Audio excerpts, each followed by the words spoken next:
ഇപ്പോൾ PV അൻവർ മാധ്യമങ്ങളെ കാണുകയാണ്. നിർണായക പ്രഖ്യാപനങ്ങൾ ഉണ്ടാകുമോ എന്ന് നമുക്ക് നോക്കാം. തത്സമയ ദൃശ്യങ്ങളിലേക്ക്. മലയോര മേഖലയിൽ കോൺഗ്രസിനെ കൈവിട്ടു മലയോര മേഖല, എസ്പെഷ്യലി കുടിയേറ്റ കർഷകർ. എന്താ കാരണം? നിങ്ങൾക്കറിയാലോ, ഈ ബഹുമാനപ്പെട്ട UDF ചെയർമാൻ ശ്രീ VD സതീശന്റെ നേതൃത്വത്തിൽ ഇവിടെ ഒരു ഹരിത MLA-മാരുണ്ടായിരുന്നു. ഇവിടെ ഗാഡ്ഗിൽ കമ്മീഷൻ റിപ്പോർട്ട് വരുന്ന സമയത്ത് കേരളത്തിലെ മലയോരം മുഴുവൻ അതിനെ എതിർത്തപ്പോ ആ ബില്ലിനെ അനുകൂലിച്ചവരാണ് ഈ പറയുന്ന ഹരിത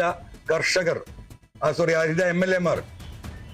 അന്ന് VD സതീശൻ എടുത്ത ആ സ്റ്റാൻഡ് കേരളത്തിലെ ഈ മലയോര മേഖലയിലെ കർഷകരും കുടിയേറ്റ കർഷകരും അങ്ങനെയാണ് കോൺഗ്രസിനെതിരാവുന്നത്. കോൺഗ്രസിലെ വിശ്വാസം നഷ്ടപ്പെടുന്നത് അങ്ങനെയാണ്.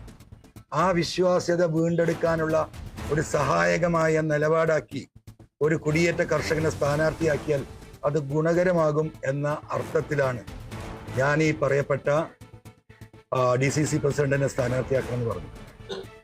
പക്ഷേ അത് നടപ്പിലായില്ല എന്ന് മാത്രമല്ല, ഇവിടെ ഈ പറയുന്ന സ്ഥാനാർത്ഥി ശരിയാവില്ല എന്ന് ഞാൻ പറഞ്ഞു. അതാണ് ഇവിടുത്തെ ഏറ്റവും വലിയ വിഷയം.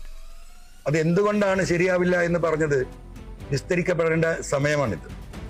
ഇപ്പൊ വിഷയം അതല്ല. ആ സ്ഥാനാർത്ഥിയെ നിർത്തിക്കൊണ്ട് പോയാൽ അവിടെ ജയിക്കാൻ കഴിയില്ല എന്ന ഉത്തമ ബോധ്യത്തിന്റെയും കൂടി അടിസ്ഥാനത്തിലാണ് ഞാൻ പറഞ്ഞത്. അത് നമുക്ക് വിശദീകരിക്കപ്പെടാം. ഞാൻ കാരണം പോയിന്റുകൾ നോട്ട് ചെയ്ത് കൊണ്ടിട്ടുണ്ട്. കാരണം വൈകാരികമായി ഞാൻ സംസാരിക്കുന്നു എന്ന് ഒരു വിഷയം സ്വാഭാവികമാണ്. ഞാൻ വായ കൊണ്ട് സംസാരിക്കാറില്ല. ഞാൻ എൻ്റെ